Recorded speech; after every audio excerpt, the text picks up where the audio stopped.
There are Americans who were closely tied to Jeffrey Epstein. There's no question about it. And one of those individuals happens to be Les Wexner, the former CEO of Limited Brands.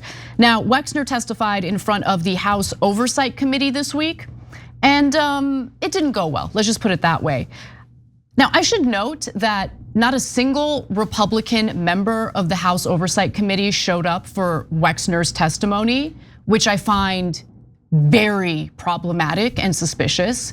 But to be fair, when it comes to the Clintons, Democrats don't want to be there. Just go show up.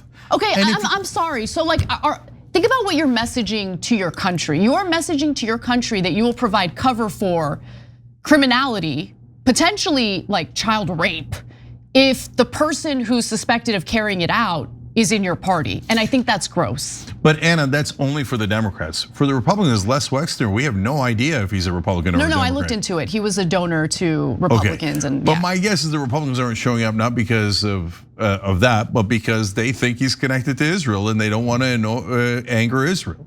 Look, I don't know why they didn't show up. Comer apparently had some sort of health issue, that's the allegation. But I'm sorry, Nancy Mace, she's been vocal about the Epstein files. Why weren't you there? You weren't interested in Les Wexner's testimony? God forbid. What were you doing other than that? Like that wasn't important to you? Anyway, I digress. Let me move on to what we know about the testimony that Wexner gave. So he testified in front of the House Oversight Committee this week, didn't go well. Democratic Representative Robert Garcia stated that Wexner denied everything, and quite frankly, it would have been nice to see more remorse. According to those present for the testimony, Wexner did not plead the Fifth. So it's not like he was invoking the Fifth Amendment. He just kept saying that he doesn't remember things, right? He repeatedly stated that he could not remember various events. He also claimed that he was conned by Jeffrey Epstein, whom he did not consider a friend, and he stated that Epstein never trafficked any girls to him. The only thing Wexner said that is likely true is that he was never contacted by authorities during any prior US investigation into Epstein. I actually do happen to believe him on that. Here are some clips from the testimony. Did Mr. Epstein ever present you with women for your sexual entertainment? Absolutely not. At any time, did Jeffrey Epstein ever inform or represent to you that he was a part of any intelligence service of any nation, including the United States? Absolutely not. Would you characterize your relationship with Mr. Epstein, at least initially, to be solely business related? Yes. Did you at any time ever consider him to be a close friend?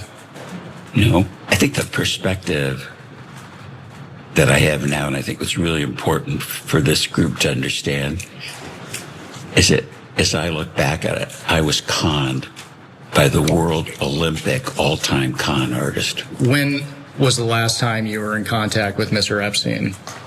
I have no recall. Has the FBI or DOJ ever directly contacted you or spoken to you about Epstein? Not to my knowledge. Never. So take Wexner's claims with a grain of salt. I don't trust him. Maxwell, Epstein's co-conspirator, who is serving a 20-year prison sentence, once described Wexner as being Epstein's closest friend. And during the deposition, Wexner was asked why he once addressed a letter to Epstein as your friend Leslie. Here's the letter. You can see at the bottom, your friend Leslie. He says, dear Jeffrey, I wanted to get you what you wanted. So here it is. And then, just signs the letter. Yeah, so Wexner in his testimony said that he didn't know Epstein that well. Apologies, we had to blur it out. I was like, wait, why is there a discrepancy between what I see in my page versus what's in the graphic? There was a hand-drawn image of breasts. Sorry. Oh, but the girls, he doesn't know anything about the girls. Oh, there was girls at Epstein's place? I had no idea, Les Wexner says. All right, so he says that he was barely friends with him. Okay, like that they were not that friendly. Ghislaine Maxwell says closest friend. The emails show very friendly. In fact, when Epstein gets busted, Wexner back in 2008, right? Some like, oh, you should have been more careful. That was your #1 rule about being really careful. Wait, why did he need a #1 rule about being careful and not getting caught?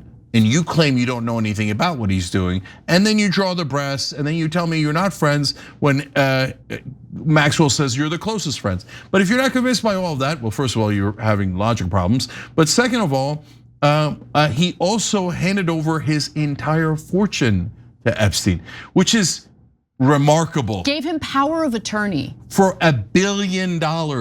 So look, people run family funds, people help manage things, but they don't get power of attorney. They don't have unilateral power to spend that money in any way they like. So I always assumed that Wexner was being blackmailed, and that's why he turned his entire fortune over to Epstein. But it turns out, based on the emails, he was not being blackmailed at all, and he was great friends with Epstein. So handing over your fortune is incredibly strange unless you guys both had a similar purpose and you were serving the same master, right?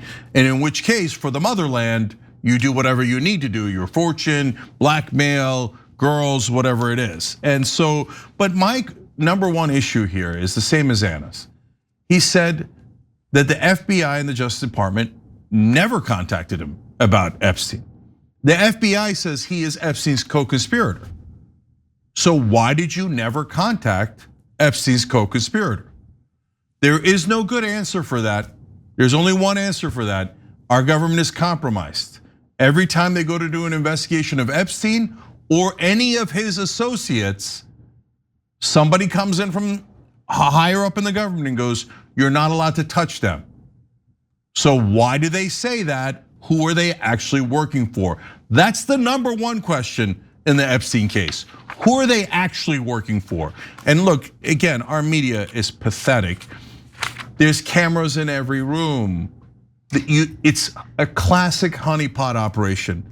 It's like no, it gets worse, Cenk. Intelligence Agency 101. 101. Drop Site reported yesterday, and I covered it. That since Ehud Barak, former prime minister, was so close with Epstein and kept staying at his Manhattan apartment, the Israeli government had installed an entire surveillance system in Epstein's Manhattan apartment. Yeah, no. The Israelis have nothing to do with it. It must have been the Russians. That's why the Israelis put in the surveillance system. Yeah, where are those videos?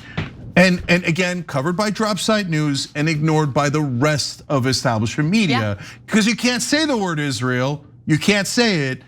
So, okay, I mean, eventually I guess the whole country's gonna watch this show and like more than the rest of cable news, because if you're watching anything, network news or cable news, you're literally actively being lied to. They're never going to tell you what's really happening because it involves Israel. And it is overwhelming, it is obvious, and there's a mountain of evidence. Every time you ring the bell below, an angel gets his wings. Totally not true, but it does keep you updated on our live shows.